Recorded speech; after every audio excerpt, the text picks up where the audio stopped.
Hello every one. ഇന്ന് ഞാൻ ഇവിടെ കാണിക്കുന്നത് ഒരു പക്കോട ആണ്. പാലക് ചീര കൊണ്ട് ഒരു പക്കോട. അത് എങ്ങനെ ഉണ്ടാക്കാൻ നമുക്ക് ഈ വീഡിയോയിൽ നോക്കാം.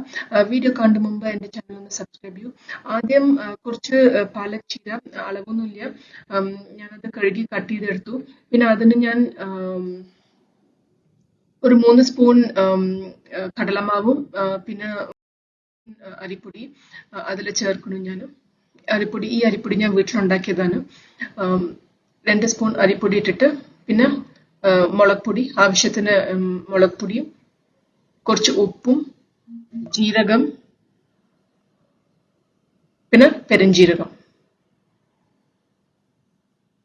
പിന്നെ ഉള്ളി.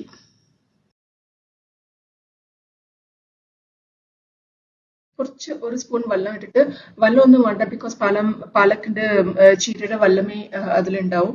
അതുകൊണ്ട് നന്നായിട്ട് അതൊന്ന് മിക്സ് ചെയ്ത് എടുക്കുക.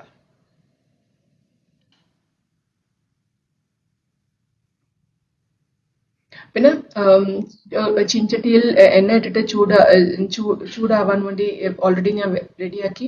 പിന്നെ ചീൻചട്ടിയിൽ ഇത് കുറച്ച് ചെറുതായിട്ട് പിച്ച് അതിൽ ഇടാം. പിന്നെ നന്നായിട്ട് അതൊന്ന് ഫ്രൈ ആയ ശേഷം അത് വാങ്ങി വെക്കാം. സോ പക്കോട ഇതിൽ നന്നായിട്ട് ഫ്രൈ ആയി. സോ അത് ഞാൻ എടുത്തിട്ട് ഇനി അടുത്ത ബാച്ച് ഇടുന്നു. സോ അങ്ങനെ 2-3 ട്രിപ്പായിട്ട് ഞാൻ ഉണ്ടാക്കിയെടുത്തു. ഞാനിത് നല്ല ടേസ്റ്റ് ഉള്ള ഒരു ഈവനിങ് സ്നാക്ക്, അല്ലെങ്കിൽ റൈസിന് ഏതെങ്കിലും ഒരു വെറൈറ്റി റൈസിന് സൈഡ് ഡിഷുമാണ്. ഇത് തീർച്ചയായിട്ടും ട്രൈ ചെയ്ത് നോക്കൂ. ഈ വീഡിയോ എല്ലാവർക്കും ഇഷ്ടമായി വിചാരിക്കുന്നു. Please subscribe to my channel. Thank U.